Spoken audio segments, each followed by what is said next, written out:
morning, everybody. Good morning. Good morning. Jerry and I had a conversation yesterday, and it ended up going places neither one of us expected, but I wanted to share it with you today because I think it's timely and important for our journey as we work with our I am statements in 2019.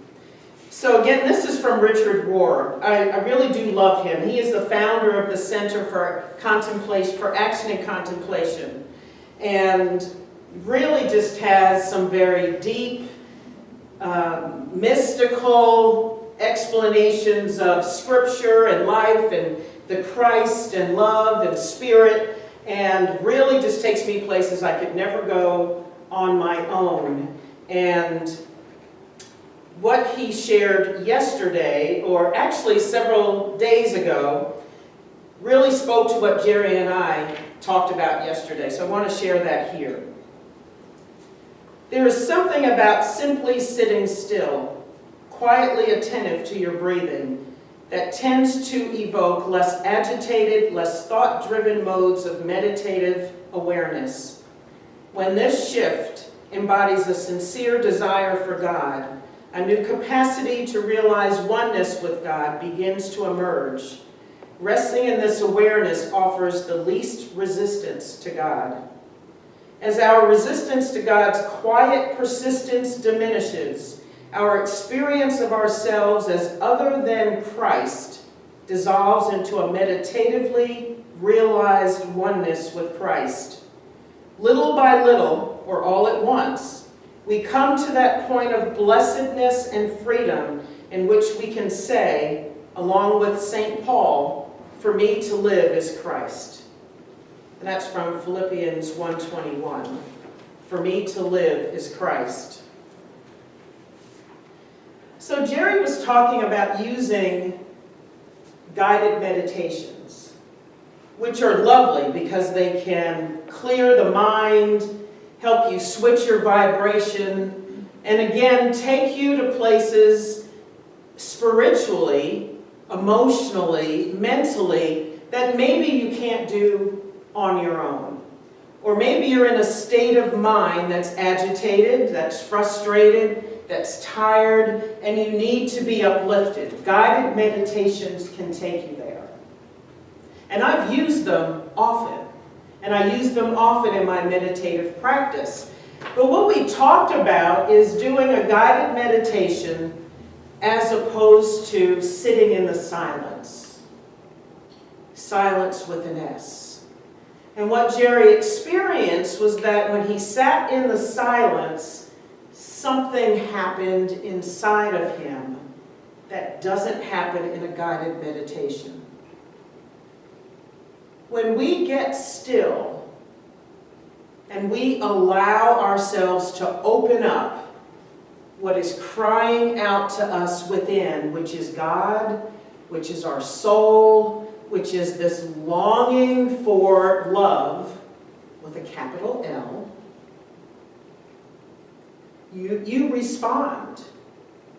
You respond emotionally. You respond physically sometimes. I know I do.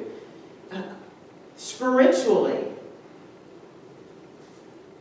And it allows us to commune or to have this experience of Spirit rather than think about Spirit. And we do talk about this often, but again, this is where the rubber meets the road. This is where spirituality becomes live and in color. When we can sit with ourselves as the Christ, as God, as our personalities, for however long we will let ourselves have that gift. I know there are some days when I know I have to meditate, and I meditate every day. That's my intention. And there are some days I still don't, because there are some days that I still think of it as something I have to do. That's a discipline, and then, of course, I resist. And I put up a wall. Something I gotta do. And it becomes one of those things on my list of things to do for the day, which sometimes agitates me. And so I have to have a talk with myself and say, this is what I want. This is what I desire. And when I'm in it, when I allow myself to do it, and I tear down the wall and the resistance, when I push it beside me, or break through it and step forward and just get still, something happens. And it's just like that Indiana Jones scene, stepping out into the abyss. Stepping into meditation is the same thing. Spirit rises to meet you in the silence.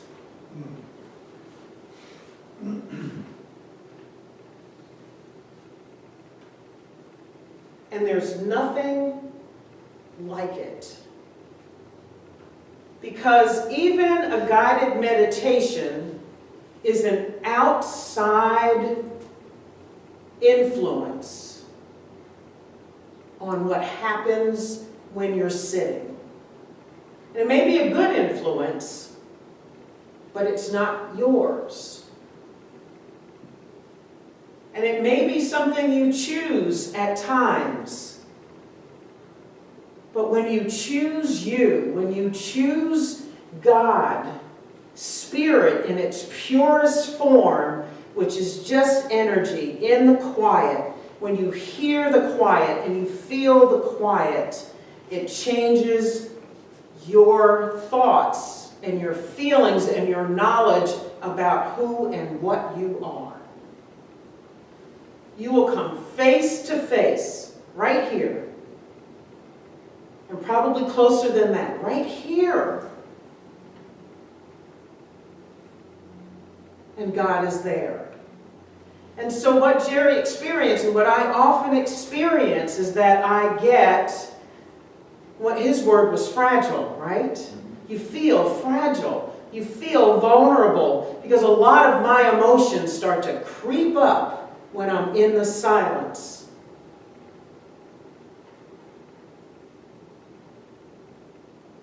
And it's your soul calling to you, saying, I'm here. There's something you need to pay attention to, something you need to feel, something that you've been tamping down and hiding and shoving into a corner. I want to bring it to you. It's a gift to you. It's always a gift. And though it may not feel like it because you feel emotional and we want to call that sadness, it is still a gift. It is still Spirit saying, here I am. Here we are. Here is love. Here is peace. Feel this. Feel me. Feel me. Right here, right now. And what we often do is shut it off. We shut off the quiet. We shut off the thoughts, the things that start to get through our heads and zip around at 100 miles per hour. All the things you need to do, all the things you think you ought to do right now other than sit in the silence. Right? Yes. I go there. And if you'll just let those thoughts go, don't fight them, don't say I shouldn't have them, because they're there. So obviously you should have them. They're there for a reason. Let them flow. Because behind there maybe is a message. Behind there or inside of there is maybe something you need to hear, see, or feel. Recognize a pattern, something. I always keep pen and a pad next to me because there may be something, some message I got, and I need to write it down because I'm not always sure that that message will be there when I'm done. I might be there for another 10, 20 minutes. Another thought that I need to remember may be there. And I write it down, and then it dissipates out of my mind, and I can move forward. This blessedness that is in the silence we run from because we're not used to it. We have to discipline ourselves to be in it. So when you're sitting there, and many days I am, and stuff is flooding in my mind, I sit anyway. You have to let your brain know you are the boss. Yeah, you're the boss. The Spirit in you, the God in you, as you, has got it, has your back, is watching what's going on. You as the watcher, as the expression of God, have control of all that. Let it go. Take a deep breath. Say, okay, I see you. I often talk to myself in my meditation. All right, I hear it. I know there are things to do. And right now, I am in the silence. Right now, I want silence. Right now, I want to pay attention to my soul. Go back to your breath. Continue to give yourself the gift. And sooner or later, your body, your mind, your spirit, your heart will know that when you sit, or if you're walking, or whatever it is you're doing in your meditation, that it's time and everything goes quiet.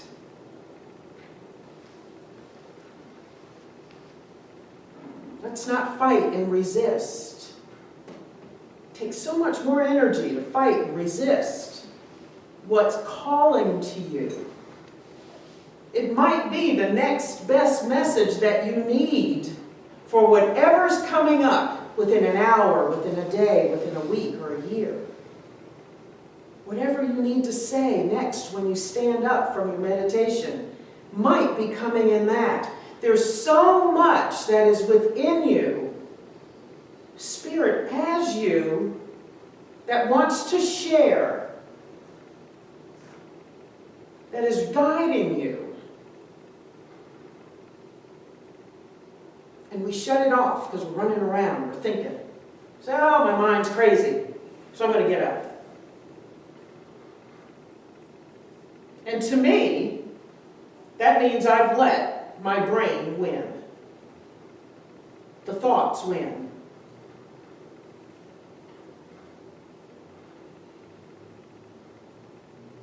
Remember, up until now, you can use that in your meditation. Up until now, I would get up and let these thoughts distract me from the gift I need right here, right now. Up until now, I would run from the silence. And now, I open my arms to the gift of the silence. And meditation can happen in a lot of places. I've talked often that meditation for me sometimes happens in my physical workouts. When I'm working out, when I'm walking, when I'm in spin class, when I'm doing my yoga. There's something about moving for me that brings God into my awareness. Because I feel alive and I know that that breath is a gift. And I feel goosebumps all over when I'm in it. This morning when I was driving here, driving became meditative for a few minutes because one of my favorite songs in life came on. And every single note on that piano that man was playing, I just couldn't keep my hands still, and I'm directing it like I'm some kind of orchestra conductor. And there's a man vocalizing in the song, and I'm singing with him, and it's just amazing. And I had, the sound is up loud, and it's all over me. And the sun came out, and it came through the window, and all of a sudden I felt flush. And I thought, oh my gosh, that was meditative. And then I thought, oh, I'm George Bush going 70 miles an hour. I need to pay attention. Yes. That's not right. But we have moments of blessedness. And you'll recognize them if you will let yourself sit in the silence and you know what spirit feels like for you when it's active. And it's always active. It's when you're aware of the activity. Spirit is always calling us. Always, always, always. Every moment of every day. But because we get busy and loud and we keep the noise and we run from the silence, we don't hear.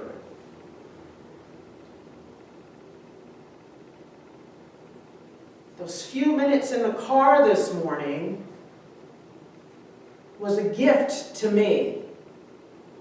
Was God saying, I am right here inside of you. I am you. I am the music. I am the notes. I am that musician who played that. I am the sun shining through that window.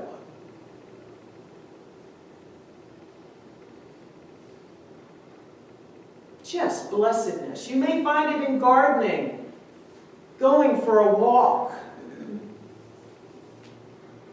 Just let the silence envelop you when you're painting, when you're creating, when you're cooking, when you're eating. One of my biggest challenges is eating slowly. I eat like there's somebody here ready to steal my plate. I do. I don't know where I got that from, but it is work for me to slow down and eat. To eat, put down the fork. Eat, put down the fork. I'm usually doing this. Snarfing it down.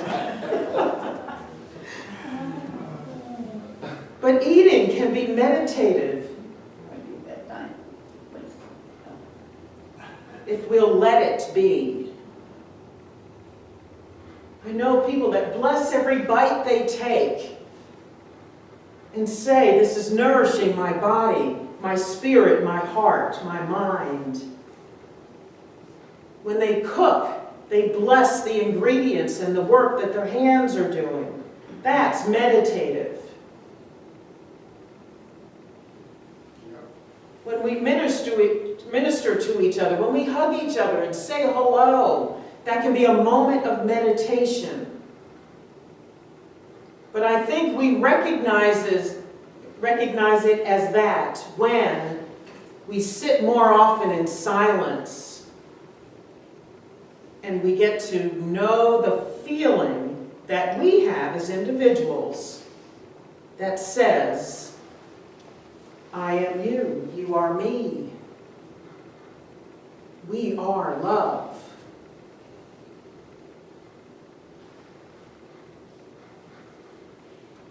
Richard Rohr goes on to say,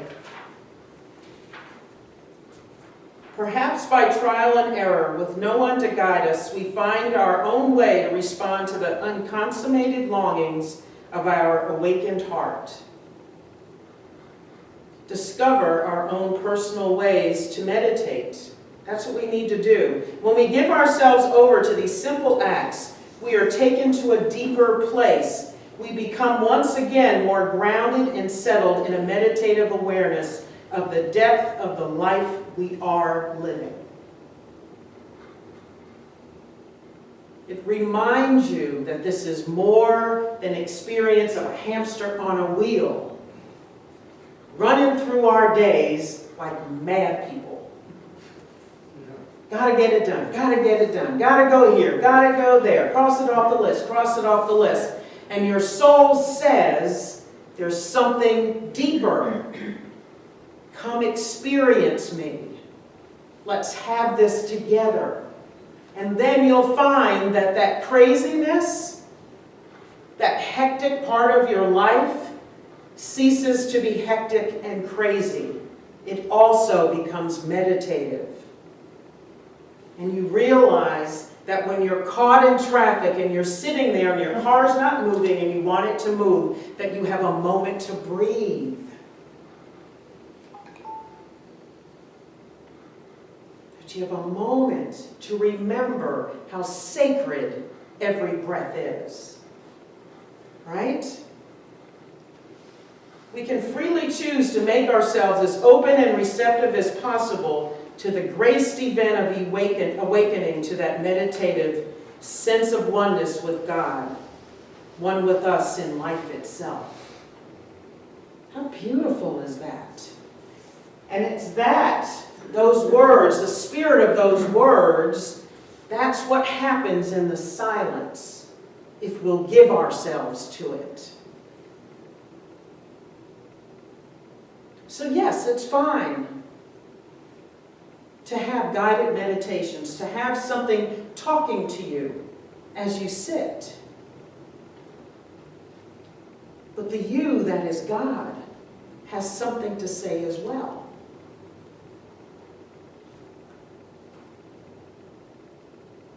Listen to your own voice, your own music, your own breath. Remember how sacred it all is, how much of a gift it is every single moment. So when you wake up in the morning, you have the opportunity to say, I can give myself the greatest gift ever, right here, right now in the silence.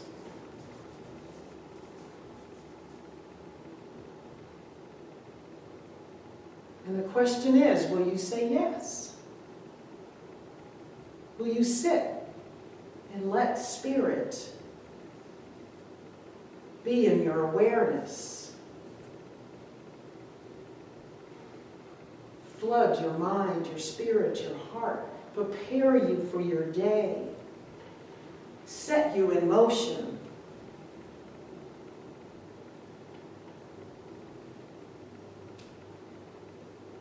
You know, we discount it so much. Oh, you know, daily meditation. Here we go again. Oh, I did it yesterday. I'm good. But what about being in magnificence every single day? Because that's what Spirit is. Magnificence. What about that gift every day? And will you open yourself to that?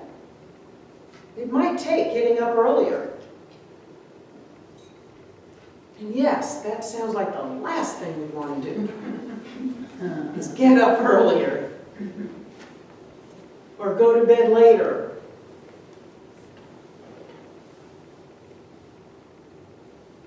We're at choice. And there is no judgment. Spirit is not a judger. You are still love and light and blessedness, even if you don't sit in the silence. But life is sweeter, and it flows, and it's more magnificent, and you feel more. And that fragility that you think your experience is an openness to everything that is good.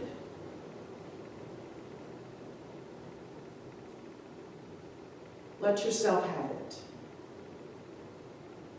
Just let yourself have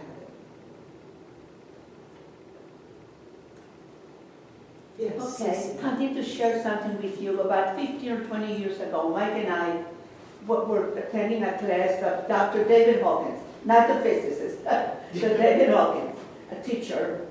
And one day, I used to pray all the time. And one day I asked him and said, Dr. Hawkins, what is meditation? He said, meditation is the silence of God.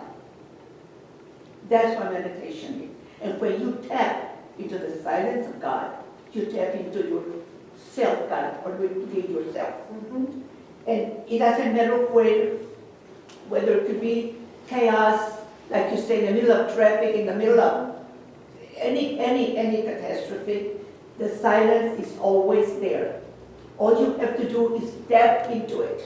Yes. And once you learn to do that, it comes so automatic. Mm-hmm. Sometimes for me, it happens even more, but I want it to happen because I can block things. I can read or I can watch television. I don't have to go into the room, because I can block that. I have learned to do that because I've practiced it ever since I've been practicing, and I love it. Because in that silence, you can accomplish inner peace, love, and things that you never thought would be possible for you. Absolutely. I love that. Yes, thank Yes, you. things that you never thought were possible, and I am a witness of that. It's a skill. You developed a Yeah, skill, and yeah, that's yes, what yes, yes, meditation yes, is. Yes, absolutely. And all I have to do is step into that silence, and I'm in God's hands. Mhm. Automatic. And that's been my practice now for, like I said, 15 or 20 years, about something like that. Yes. And that's my meditation. That's what Dia was just asking me, do you meditate every day? Then I meditate all day. I do, because sometimes when something's going on through the day that I need that silence. I can be washing dishes and thinking about something, and I can immediately go to tap into my silence, Yes. and it goes away. So that's my experience with God, with silence of God. Yes. Wonderful testimony. And that's right. So it's a skill, and you have to teach yourself, Yes. and you have to practice it. That's why it's called Yes. practice. I do it automatically. Practice, practice, practice. Yeah, I do it automatically. I don't even have to struggle. I just know when to go into the silence. And like I said, it is the silence of God. So you can be in the middle of a noisy room Oh, absolutely. and meditate. Especially if in the middle of, an argument or something that's going on. Tap into that silence and you're free. Yes. You're free. Marilyn, yes. Well, when I was working in offices or buildings or whatever, I learned that every building, every home has a meditation room. It's called a restroom. And you can go in there and be locked out and have a moment. Doesn't have to be long. And especially when we're working, sometimes things get very agitated or people are very agitated and throwing that agitation at you. And you can just go in the restroom and release it. So every building has a prayer room. Yeah. It's all there for you, folks. Yeah. It was so real to me what you were just saying, because it sounded like you were describing my relationship with God. Yes, and it does become a relationship. Yes. And relationships don't happen if you don't spend time in them. That's right. If you don't spend time. Spirit's always calling. Your soul is always calling for that relationship. Be with me, be with me, be with me. You know, one of the things that stayed with me all week was that song that Paul played again. The Holy Spirit dwell on me, I surrender, let it be. I mean, that's not the whole thing, but those words stayed with me. And all week I just keep repeating it. Holy Spirit, dwell in me, I surrender, let it be. And it has become my mantra. It was my mantra all week long. And one of the important lyrics in there is, all I need is here and now. Yeah. Oh, okay, yes, yeah. All the power, all the glory, I surrender, let it be. Oh, yeah, that's good too, yes. Yeah, all I need is here and now. And so when you're fighting, thinking there's something better for you to do. Yeah. All I need is here and now. I surrender, Yes. Let it be. let it be.